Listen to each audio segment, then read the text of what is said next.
you guys know I really enjoy this one aspect of the job, which is reading comics, reviewing them, and putting you guys onto stories and creators that you may not have known about otherwise. And today we have one such interview. So today I'm talking to Chris O'Hara. Chris O'Hara is the founder of Bent Box Comics. He is a comic writer, and perhaps most notably, the writer of a book called Artificial, which you can grab on Kickstarter right now. Issue one is already out, and now there's a Kickstarter live for you to get caught up and grab issues one and two. It's a sci-fi adventure with amazing art, but don't take my word for it. Here is Chris O'Hara. How you doing, man? I'm doing good. Thanks so much for having me. I appreciate the intro. Oh, it's no problem at all, man. Thanks for reaching out. I'm excited to do this. So I like to start all these conversations off just at the beginning, right? Like, what got you into comics? What made you a fan? And what made you crazy enough to want to make them yourself? Yeah, yeah, crazy is definitely it. My a quick run over my background is my father used to actually ink for Marvel way back in the day, and I've been like kind of just surrounded by comics since I was a young kid. He was a collector. He had, all of those cardboard boxes in a walk-in closet, which used to be used for clothes. Mhm. Not anymore. It's just to the ceiling with comic books. So I've always been around them. Always, when I was young, that was like my first introduction to reading was comic books.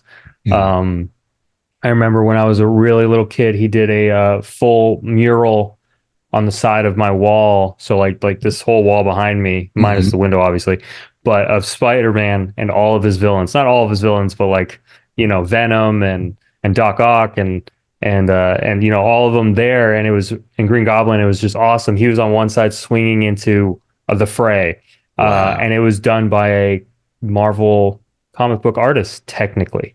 Mhm. So it was really cool. So yeah, I've always been interested in comics and it's been part of my life. That said, I actually ended up, my father ended up bailing on our family when I was around 8. So, tale as old as time, it happens.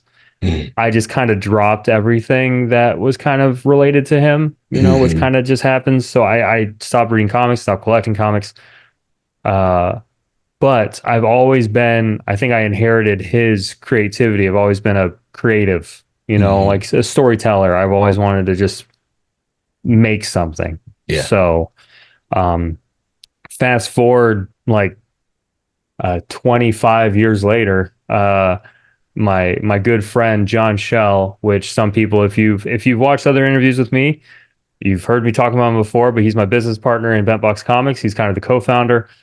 He created something called The Last Wand, and that was his very first introduction into comics as well. I Mhm. saw him do it, and it kind of, it sparks that flame of just like, oh, I remember comics and just what it means to tell a story, and then it's not easy, but it Mhm. is a medium that is kind of easy to put ideas on paper and be able Mhm. to visualize it, much easier than like movies or video games or something like that you want to create.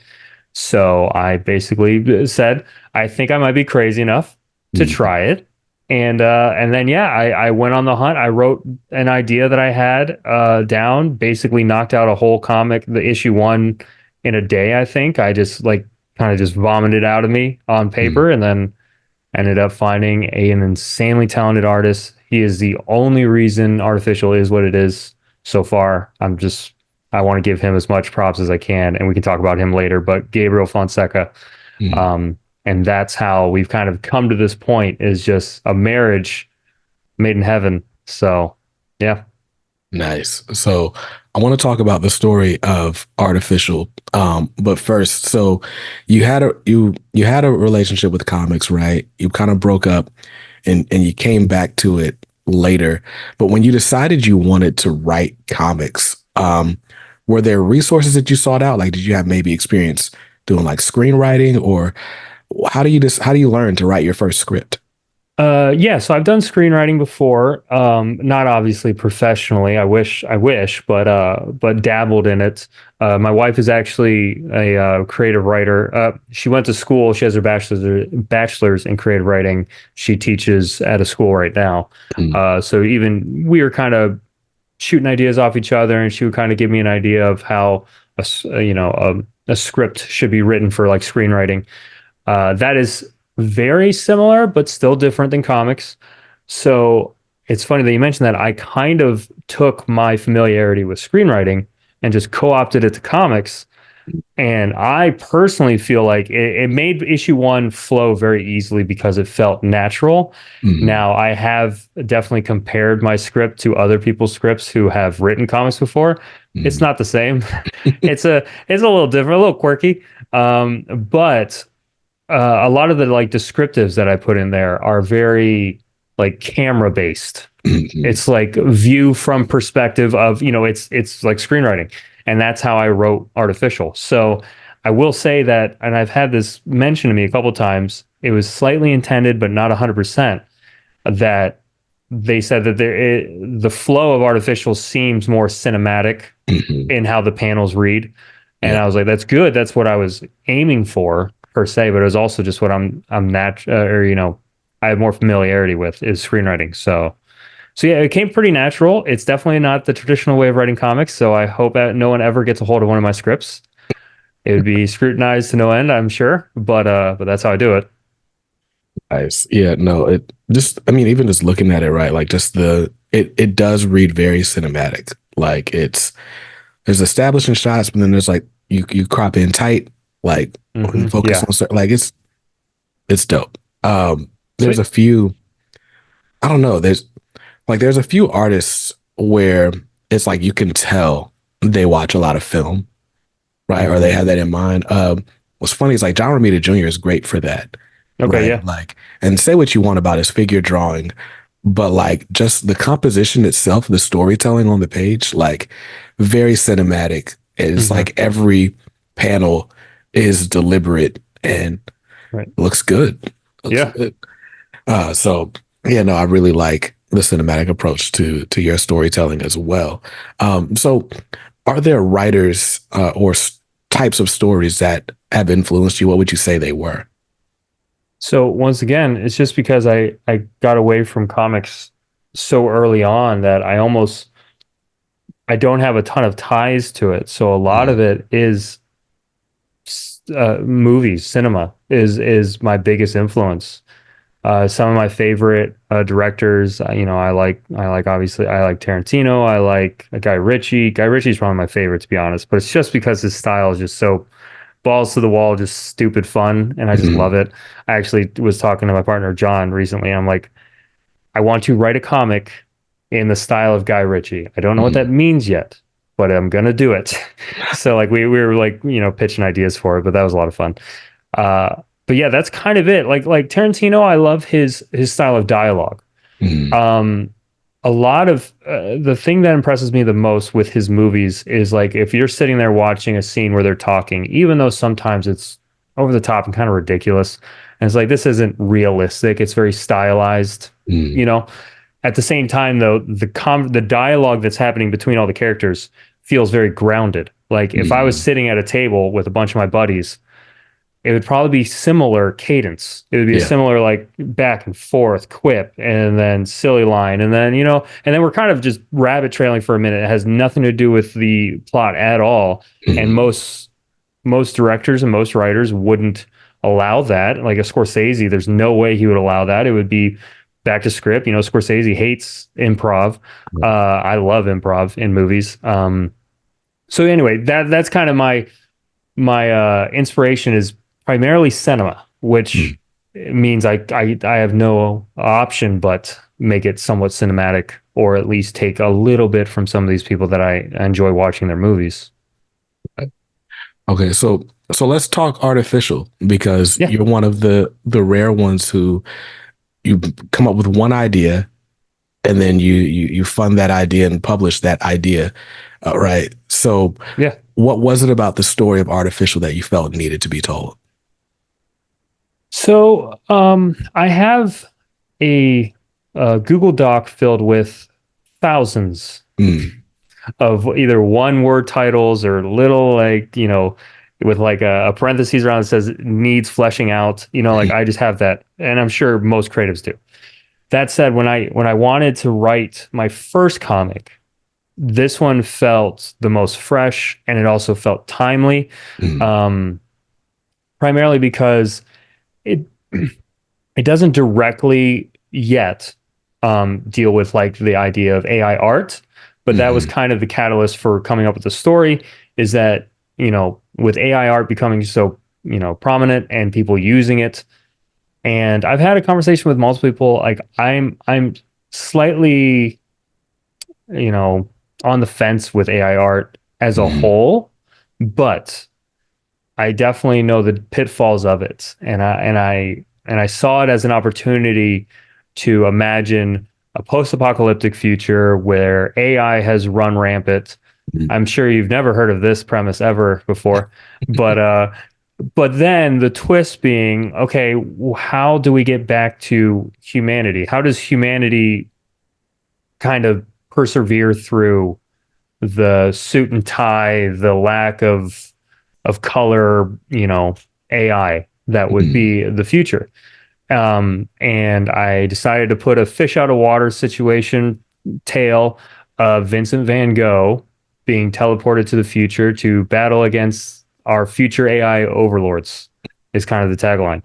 Hmm. Um, I picked Van Gogh because I love Van Gogh. I've always been a big fan of him. He re-popped into my head with that Doctor Who episode many years ago, which I think was a cultural moment for a lot of people, being reminded of Vincent Van Gogh. So with that having the same tragic ending as, we weren't hoping for it, but another goal of mine is allowing him to maybe have you know, an arc that ends just a happy ending. Yeah.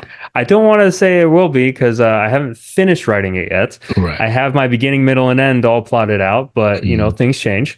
But that's kind of the reason behind starting with artificial was it felt timely. The story just kind of flowed. I had a lot of fun writing the characters, and then once again, I found an artist who matched the art style perfectly to the point where I'm like, this is the project we're doing. Right. Yeah, man. Yeah, AI art is interesting. It's an interesting conversation, right? I think it's weird. Like I'm in two spaces. So before comics are dope, I had a whole life as a freelance marketer Mm, for musicians as well as small businesses. So like when AI art got good enough to like actually like show off, the yeah. music industry kind of like seized on it. And not just the art portion, like visually, but there's AI musicians and like you can, Some of my favorite songs recently have been AI songs, and I'm sorry, I'm not trying to admit that publicly, but you scroll through TikTok and you find some stupid AI song where it's like, country mixed with Chick-fil-A or something. It's so, yeah, but the fact that it does it so well, yeah, slightly scary. yeah, But to your point, it's crazy how far it's come. right. One of my favorite, one of my favorite things is when they do like the AI voice cloning, and so Yeah. it's like the Pokemon theme song, but it's Kanye. Yeah, yeah. It's just stupid stuff. It's That, fun. See, that's when I said I'm on the fence, because there are some people in the community, and maybe I'll have people not be happy with me saying this, but there are some people in the community where obviously AI art's the devil. You know what I mean? yeah, Don't talk about it. No AI art. It's unspeakable. It's like yeah, Voldemort.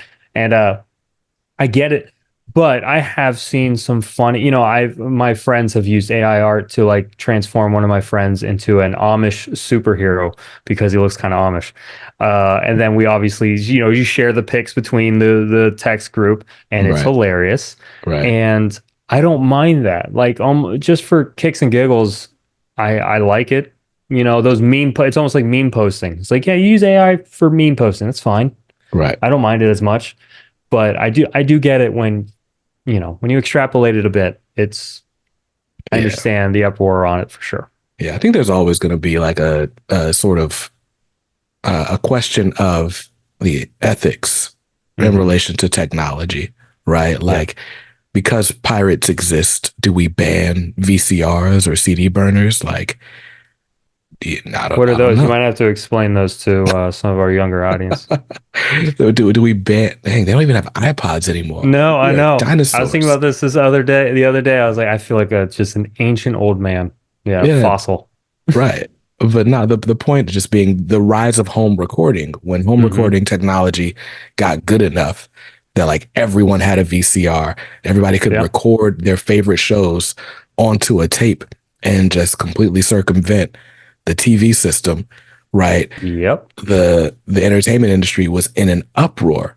Like, we're gonna lose all our money. They're gonna steal all of our content and so on and so forth. And I think with AI, it's the same thing happening, but I don't think there's so much like the sky is falling. Like, I don't think it's such a false the sky is falling. I do think there are Yeah. real ethical questions that need to be answered about like, okay, well, how are we training these tools? And Yeah. is it right that I can go into whatever, you know, Dolly or whatever it's called, Yeah. the Dolly. newest Yep. one, Dolly. right? Hmm. And so, and like I'll type, all right, I want a Batman in the style of Jim Lee. And now my Batman comic looks like Jim Lee drew it, but Jim Lee didn't get any money for it, nor was he paid by the AI company to be able to have Yeah. his stuff, his art trained on it, like, so Yeah. definitely questions about it. But to the point that you've raised and that, you address in this book, the real issue with AI isn't that it exists, it's that it's not human, right? And it creates like just the idea of the word art is like it's created by humans and it's an Yeah. expression, right? And so if the Hmm. machine is creating so-called art, it's soulless, like kind of just by definition. And what does a world look like where everything that we get is just a machine's version of things that we got before? Hmm. Exactly.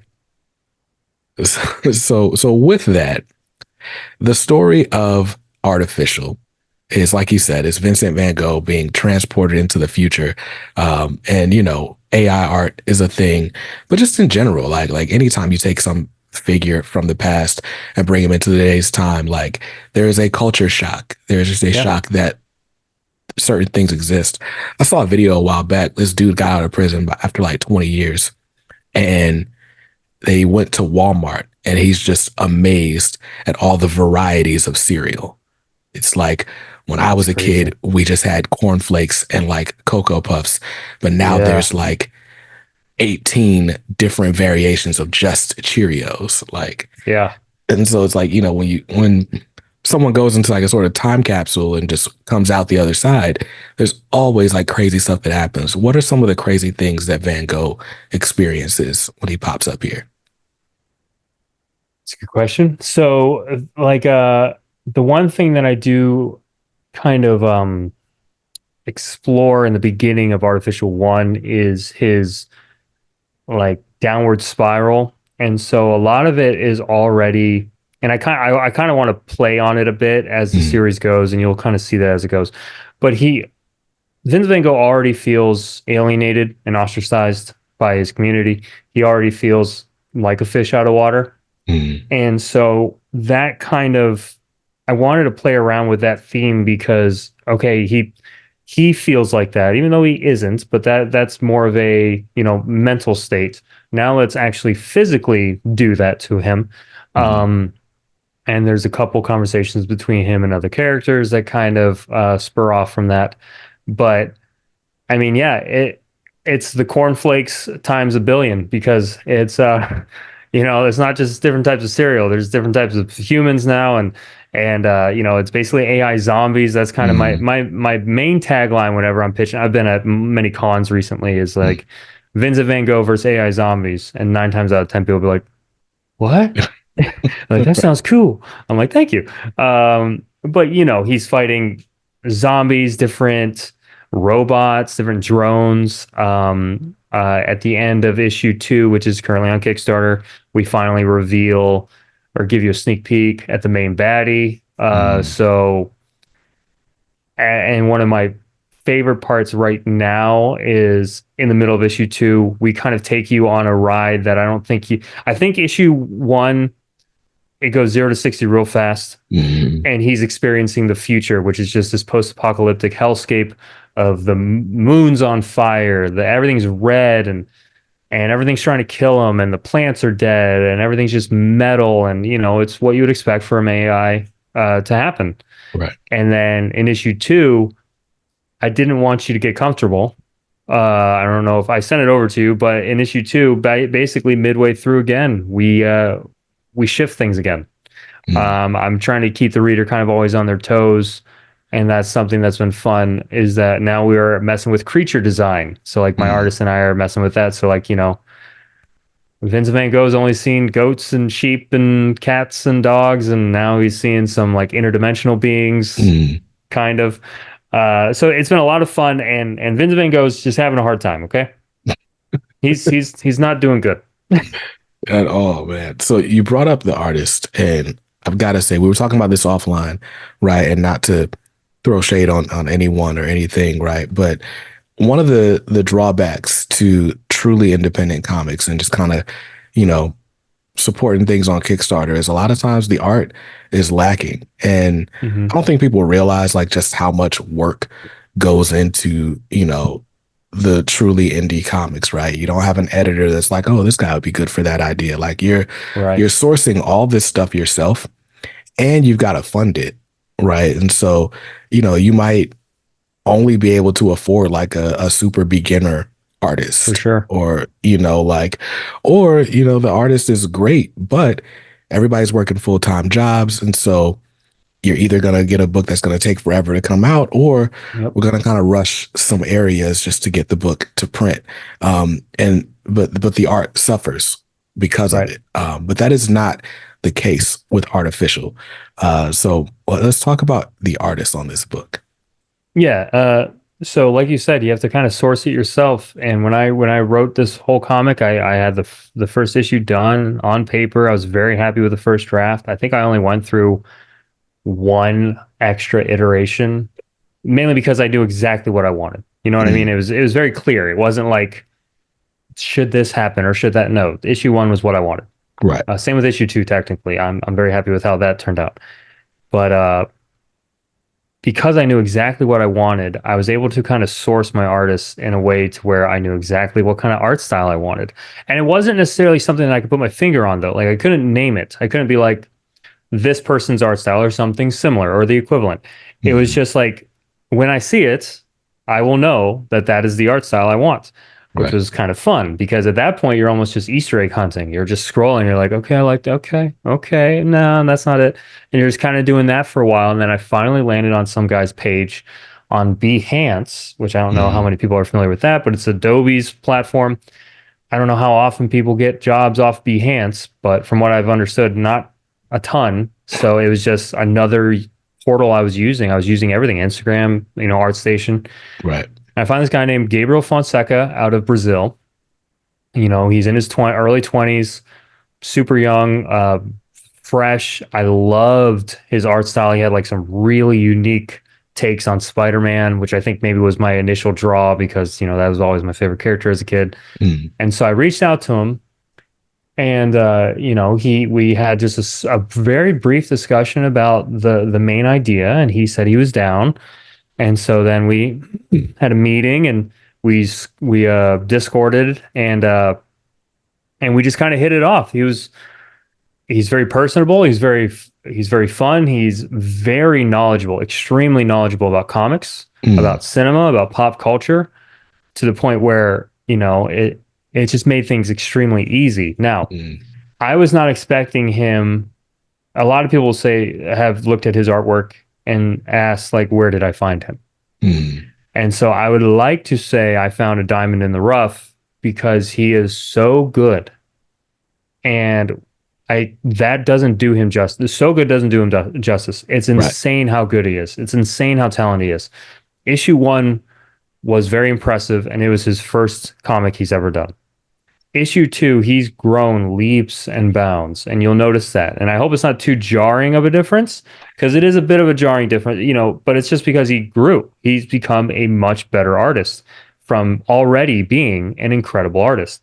And then that said, my partner John just hired him to write a story, a one shot for him, and I've seen the inks of that, and I'm just we were sitting there at the con the other day, and he's showing me the inks, and I'm like, come on, dude. I was like, it's just so good. I was like, I'm just so proud of him. First off, he Yeah. gets super, he gets blushed, he blushes whenever I talk to him or talk about him. But so yeah, he's just a young guy. This is his first comic. He has a very unique style. And as you can see in the comic, it flows very well. It grows. The proportions are interesting. They're not always stagnant. We actually had developed a rule of cool, which we renamed to rule of cool after it being called the rule of Gabriel, where it was just if it looked cool, he would do it, Right. including like the lighting isn't coming from over here. Why is it Mm, backlit in this way? And he goes, I thought it looked cool. I'm like, I like that. I was like, that's fine with me. I'm totally fine with the rule of cool. So now we kind of do that. We actually had two things come up in issue 2 where we're like, technically, it's very small, but technically this breaks continuity between two mhm. characters. But I like how this looks. And Gabriel was like, it's the rule of cool. I think we go with it. I'm like, okay. So you'll see stuff like that as we go through the series. It's just as long as it looks good, that's all we care about. Yeah, I don't really know what else to say about him, but yeah, he's insanely talented. So I believe he's already testing for Marvel. He's like getting his name out there. His following has exploded since issue 1. But thankfully he's still, on board for Artificial. He's in Right. love with it. He's having so much fun with the project, and so am I. And yeah, so we're just gonna keep rocking with him. That is crazy, man. Like, so I didn't realize it was his first comics. Like, I'm First one. sitting here Also, scrolling. he lettered it. He issue 1, Mhm. he inked it, colored it, and lettered it. So the entirety of issue 1 is Gabriel Fonseca, first time artist. And it all became because he did. Sorry to cut you off, but like I love this story. He basically said, I'll ink it. And then I was like, do you want to try and color it? I could try and find a colorist, but you're already here. I was like, you want to try? He said, yeah, I'll try it. Loved the colors he was doing. I was like, perfect. And then we got to the inking stage. I was like, I guess I got to find an inker. I was like, unless Gabriel, you want to try? And he's like, I've never lettered before. And I was like, I know, but here's the thing. You know what looks good. I was like, you are literally a student of comics. I was like, just use the rule of cool, make it interesting, make the speech bubbles alive, and do you. And he lettered it. And issue 1 turned out fantastic to the point where issue 2, he's going to be the official. He letters Artificial. Yeah. We found a new colorist, Sergio Martinez out of Mexico, just to relieve some of the workload. Mhm. Otherwise, I'd have Gabriel doing everything.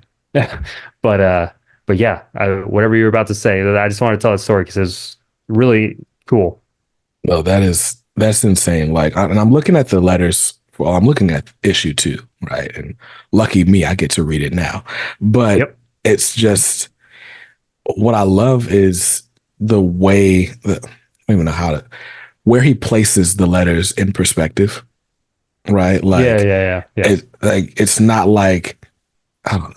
Again, another thing that you kind of see with indie comics a lot of times is like the lettering will be just like a wall of text, or Yeah. it'll kind of like there's an image to process and then there's words to also process. And like you either grab one or Right. the other, right? Like the even just like the way he colors the dialogue boxes, like it helps you, like it doesn't lose readability at all. Like your eye is drawn where it's supposed to go, but the lettering kind of melts into the story, if that makes any sense at all.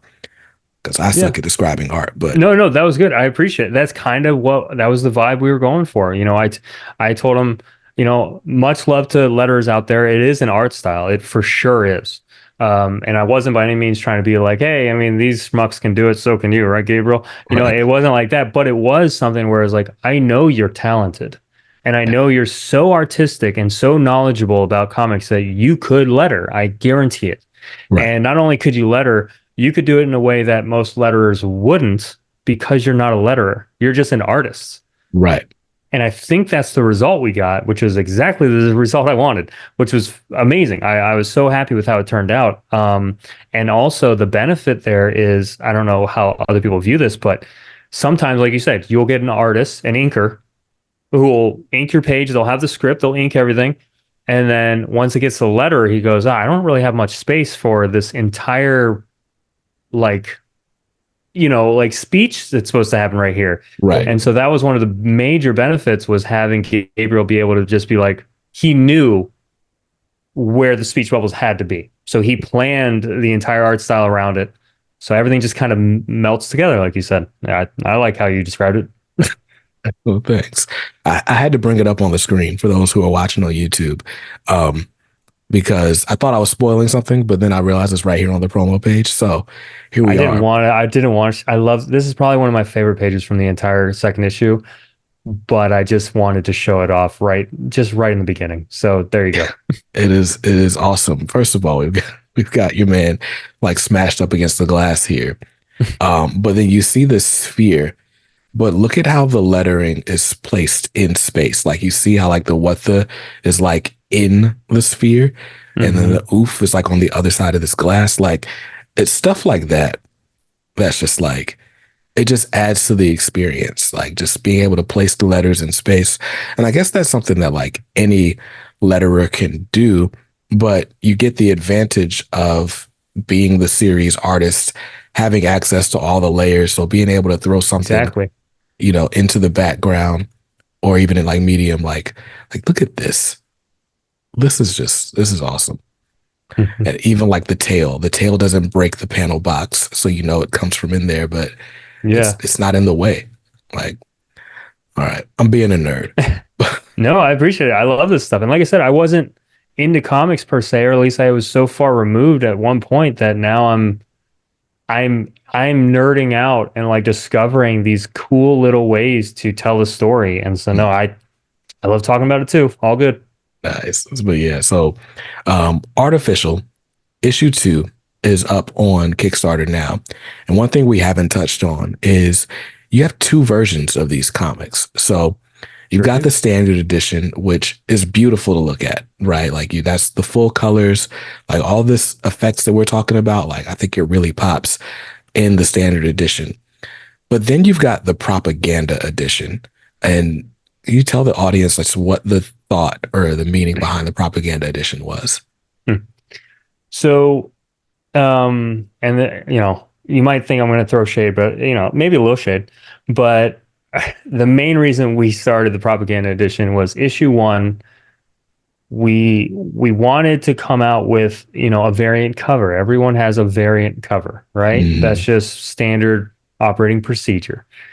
Now you're just paying for an extra pretty picture that the writer typically paid some other artist for, who isn't even the interior artist, and then it's just the same interior. So I really didn't want to go that route, and it was just something about, I honestly think it was because we're writing the story about human creativity. The whole point behind it is I want you to feel a connection to the humans creating this story, not some other artist, So I told Gabriel, I want you to do the secondary cover. You are, I'm not hiring out a secondary issue cover. Also, I want to do something different. Everyone says, all right, well, one of the more popular ones is just a black and white version. And that is, it's not easy, but it's easy. You just go in there, you select all your layers, you desaturate, you maybe adjust the levels a little bit, and bam, you have your page. You're done. You just save, export, and now you have a whole different version. Right. So we started that process, but as we were doing that, we're going through each page, and Gabriel and I, and this is another thing that I didn't really mention, is that we have weekly meetings for about an hour and a half long, where we go over it, face to face, virtually face to face, which I think definitely benefits this tremendously. But we went through and we picked out things. We're like, what would be really cool is if this was colored. And then we started geeking out on Frank Miller and Sin City stuff. And we're like, let's just do it. Let's try and see what a couple pages would look like with just a little thing colored here, a little thing colored there. And as we did it, we just felt, I mean, so far, it is by far the most popular version of the book at Mm, the cons we go to. People will pick up the standard edition and they'll look at it and say the same, the art is incredible. The colors are incredible. Man, this is really nice. They're saying great things about it. And then I always be like, this is the propaganda edition. Pick it up and just let me know what you think. And the second they pop, there's a specific page that it almost always opens to just because of how the fold is. right. And the second they open that up, they go, whoa. And I just love that. I pray that'll never get old.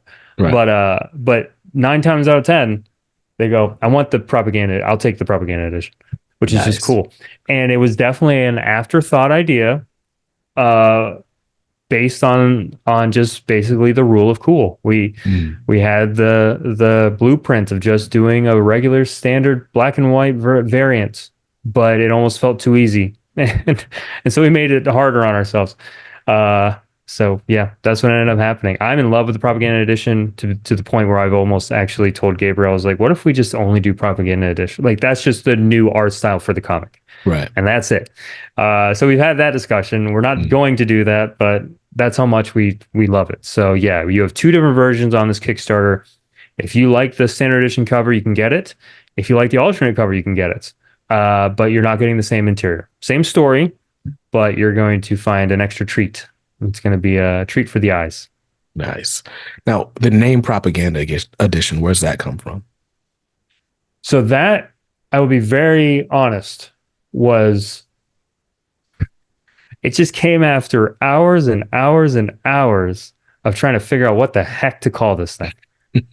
But also I'm a big fan of like something being very succinct and being able to describe it in a single word if you could. Like that's why the majority of the comics I've written so far, obviously not all of them have been published yet. They are currently in the works and being artified. That's a word. Are primarily single word titles. I'm a big fan of that. Yeah. So it was definitely something where I was like Artificial 1 standard edition. Okay, fair. Artificial 1 black and white. No. Sin City version. No. Like I'm going Miller version. No. I'm like trying to figure out what the heck to call this thing. And it kind of just, we were having a meeting with Gabriel and I was like, I like the idea of like, maybe this has been tweaked and the colors have been removed as to deflate the creativity of the reader and try almost like, so I started playing around with like almost lore for the issue version. Right. You know what I mean? So like I started calling it the propaganda edition. So like that thing of just trying to spread the false narrative of just like, creativity isn't all that big. Look, you don't even need color, blah, blah, blah. It was kind of silly, but I like it now. So now it is the propaganda edition. No, that's dope. Right. And I think that you can easily make that a part of the pitch, right? Like, well, what if, right? Like the powers that be decided like the colors were too creative. So let's wash some of that out. And I've never actually said that out loud. I've just that's been my internal lore for the reason behind it. So I've just never expressed that. But okay, maybe I'll make that a pitch at some point. Nice. So let's look at these rewards, right? Yeah. And again, I'm doing this for the good people of YouTube. Almost never like share my screen and try to do visual aids, but this deserves it. Please do. So we've got a bunch of different levels that you can back at, right? So first off, you can get a standard physical book, or you get a physical book, either one, right? You get the standard edition or the propaganda edition. That'll get you a physical book and a digital PDF for $10, which is a steal, honestly. And then of course you can get both for 20. And then there's all sorts of add-ons, right? You get physical copies of both editions. You can get, what's that, a poster, a t-shirt. You can get your face in the comic. Like, nice. That's the enhanced bundle that we introduced in our Indiegogo Second Chance campaign for Artificial 1, mainly because I had a plan for someone to maybe be able to be in issue 2. And if you scroll, I want to pitch this real fast if you don't mind. Sure. You will not be some schmuck in the background. You will be, uh, justice will be done to your face. Gabriel is so talented that I made it one of the example pages for this reason. If you scroll up to the top example pages, you can stop on the propaganda version, but it doesn't really matter. Oh, okay. Yeah, yeah. That guy right there Hmm. is one of the backers who asked to be in the comic book Wow. for the Second Chance campaign. So I don't have his reference photo readily available, but it's Hmm. him. Like my Gabriel nailed it, and I guarantee this kid is a teenage kid that his dad reached out to us, wanted him in the comic, sent us some reference photos. I said this is going to make an awesome profile picture for something. Right. I was like, I want him to be, you paid money. Let's do it justice. So this is the amount of effort we will put into putting you into the comic. So just Nice. try and visualize that. So we already have one person backed it, so we only have 9 other spots for it. I Mhm. know it's $200, which does seem like a lot, but you are getting both versions, artificial one, both versions of artificial as well. All of the add-ons, which is a sticker pack, T-shirt, poster. You're getting a bunch of stuff, and then you're also having your face in the next issue. So Nice. I mean, yeah, commissioning a profile picture would cost you 200. yeah, So, but now you're like part of a story. So right. get it. Man, that is awesome. So, a collector's edition. So it's physical copies of the both editions, and there's the enhanced bundle. And then now, is there like a catch up pack to get an artificial one? Not necessarily a catch up like tier. It's just an Hmm. add-on. I Okay. just made it to where like yeah, if you do collector's bundle or yada yada, you'll get popped right over to the add-on page, and it'll have both physical or digital only versions of artificial, whatever you want. Nice. Nice.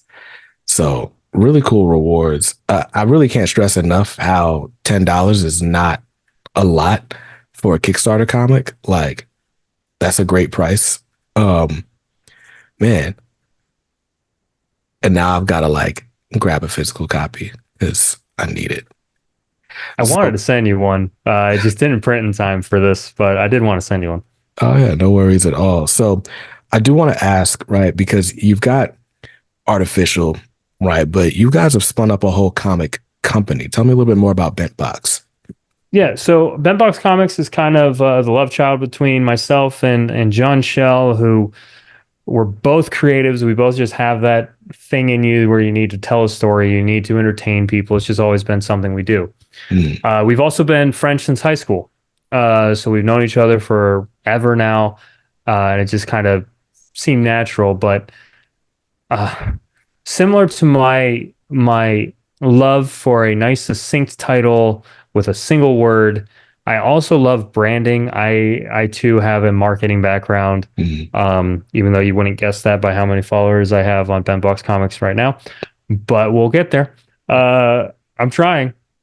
So I also have a love for branding, and I didn't want to just put Chris O'Hara author and then make a comic book.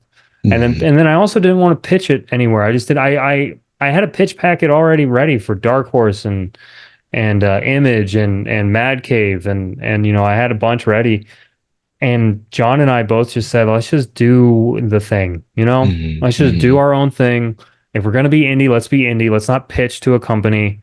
Let's just do it. And then maybe we can also start in a way to where we can help other people out. So like we're slowly ramping up as a publisher. We actually recently published a gentleman from Scotland's comic called Orium mm, that successfully funded on Kickstarter as well and is available on our website. So it's a really cool like sci-fi horror, black and white. It's really cool. That's the main reason why we picked it up. We asked him, I was like, "Hey, you want to be part of Bentbox?" And to his credit, I love him. He's been on board ever since, like 100% on board. nice. To the point where like any profit we do at any Comic Con based on his comic, he's like, put it right back into the company, man. He's like, let it go towards printing or the next comic or whatever. He's like, I don't care. He's like, I'll sell my stuff. And I was like, so he's been amazing. But we want to keep building this brand And John and I have so many stories that we want to tell, and we want to just have basically a home for them. Hmm. And that's kind of just what we ended up building. So, and then we also have massive other ideas. Like, we want to, I don't know if you can see it, but I don't know if you can see it, but Oh yeah, I can. maybe. Comic book Yeah. Okay. jam. Comic book jam. That's one of our big ideas that we're trying to get off the ground. I don't know. You probably play video games, right? Every now and then. Every now and then. I don't anymore as much as I used to, man. I'm so busy. But anyway, there used to be a thing called game jams, and people would Mm. just show up, programmers, artists, sound designers, and they would build a game in 24 hours, and it would be cool and just indie, and sometimes it would make it big, and because it was such a cool idea, it'd be put on Xbox or mobile phones or whatever. So Mm. we had that idea. It was like indie comics has that camaraderie, the necessary split into different parts that could be just merged together randomly and maybe see Right. what happens, almost like a lab experiment. But I've always loved the idea of game jams. I was like, there isn't such a thing as like a comic book jam per se. So we're trying to get that started under the bent box. We're trying to like fund one where basically at a Comic Con, request a hall where writers, artists, inkers, like Mm. all the people, all the individuals could be teamed up and make a single small comic within 24-hour period or just a day. And then Hmm. all those will go into an anthology, yearly anthology, and we'd have one a year. So like we have a bunch of really cool ideas we're trying to do. But yeah, that's Bentbox. Hopefully you're going to see a lot from us in the future. And to your point, say I do appreciate the kind words and not sounding cocky, but I do believe Artificial is a very well done comic, Hmm. writing excluded, just art wise. Hmm. So when you think of Bentbox, my goal is that you think of high quality indie comics, creator owned, you know, unique stories. That's just what we're trying to do.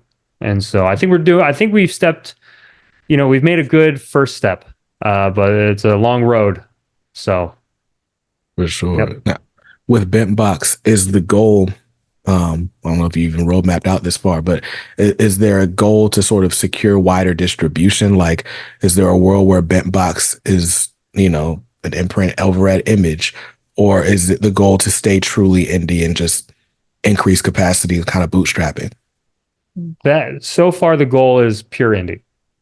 Nice. No sidestep to image or anything with distribution. I mean, the thing is obviously money's very important. I don't know if you knew this, but money's a thing. Yeah. And uh, like this is just, secret time. To make Artificial 2, it cost me, and a lot of this we've been funding on our own. And another Mhm. thing we want to do with Bentbox Comics is if we present you with a comic idea on Kickstarter, that comic, you should have the faith that that comic is not only 100% done, but it's also Mhm. printed already. Like we have the physical copy, we we know it looks good, Mhm. we are happy with it. Now we present it to you. If you would like it, please back it. I think you'll like it. And Right. then when that campaign ends, you're going to have it in 30 days ish, depending on shipping. Like it's not going to be a year and then you get a weird surprise. Oh, I forgot about this comic. So like we're doing that with Bentbox to where we're taking it very seriously. Our own money is being put into this, obviously, like most people. But like for Artificial 2, I did the math today. Unfortunately, I regret doing it now. But Artificial 2 cost me as the author $6,500 to Mhm. make based on the artist. And that's because I wanted to pay them very fairly. I wanted to pay them very well. They're insanely talented. Yeah. I'm only asking for $500 for the Kickstarter. Mhm. That's mainly because I just want the book to be out. Yeah. I've already put the money in. It's it's already a physical manifestation. It's already there. I don't want this to be dependent on not making $6,500 and then it falls through. So my whole thought is I want to get you guys in on a low price point. The book's done. It's ready. It's coming in a month. But after that, it really is dependent on you guys, the fans, and the people who are interested to help me make issue 3. I don't know how many more 6,500 investments I have in me before I have to make that back. Right. And trust me, issue three is already written. Issue four is half written. I'm in love with the series. I wanted to keep going, but we are pure indie. Nice. So $500 is getting you artificial into the world, but $6,500 is getting you artificial three. Right. So, please share, please, tell a friend, whatever you can do to help. We all know that every little bit counts. And at the time of this recording, we got about 3 weeks left on the campaign. It is fully funded.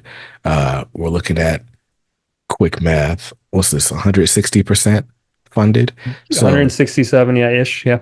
nice. See, quick math. That You was got good. That great was math. good. So, but yeah, so we're at about $880 right now. So that just means you're absolutely getting artificial if you back this campaign. For Um, sure.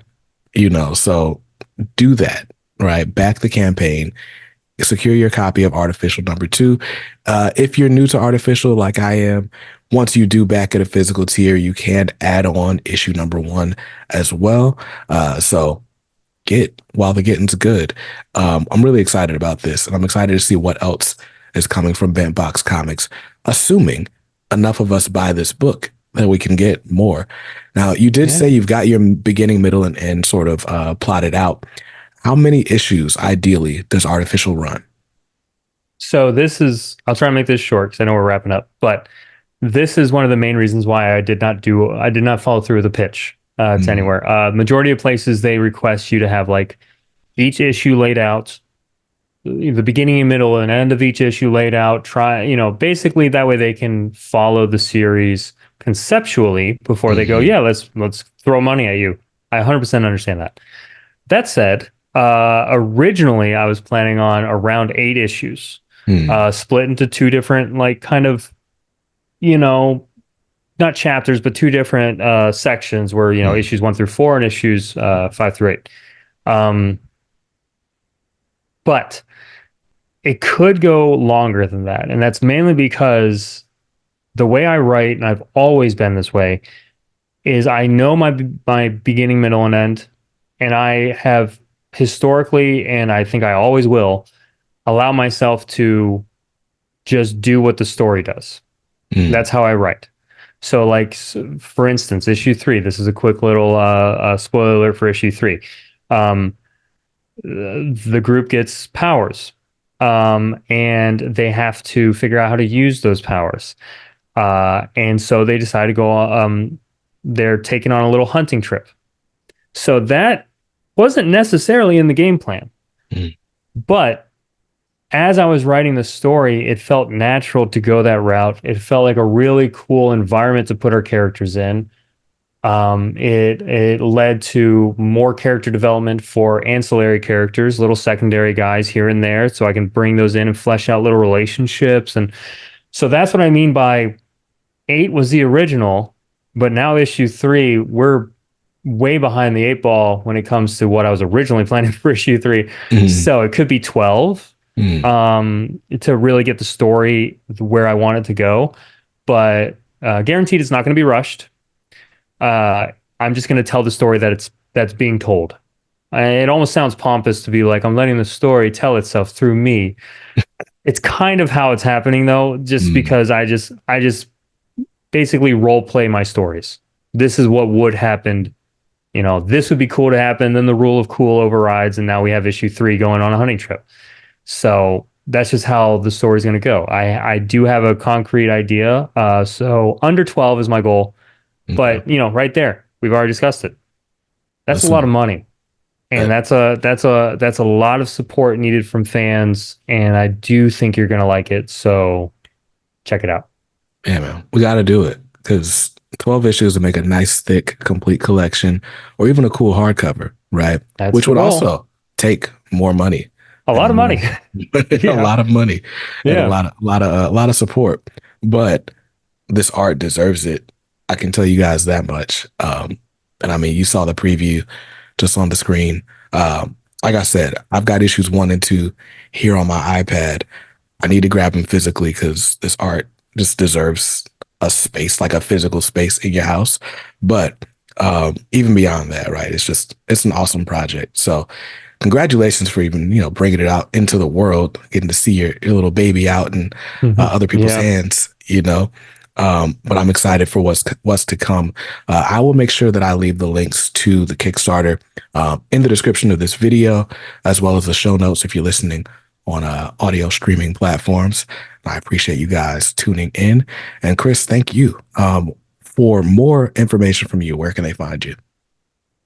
So we got lucky. We're Bentbox Comics on every platform, everywhere. So Nice. you want to look us up on Twitter, Instagram, Reels, or not Reels, but like TikTok, Hmm. Threads, all Bentbox Comics. At Bentbox Comics will get you everywhere. And then for some of our digital stuff, we've been throwing a lot of it on our website, bentboxcomics.com. Otherwise, if you like some of the reader platforms like Global Comics, we've been really enjoying working with them. Hmm. We're on Global Comics. If you want to kind of keep building your library there, you can get our titles there. Nice. Nice. Awesome. Well, once again, I will leave links to all of those platforms here in the show notes down below. Chris, thank you again for your time and congratulations on a successful campaign. Thanks, man. I really appreciate the time. It's been fun. Thanks. No problem at all.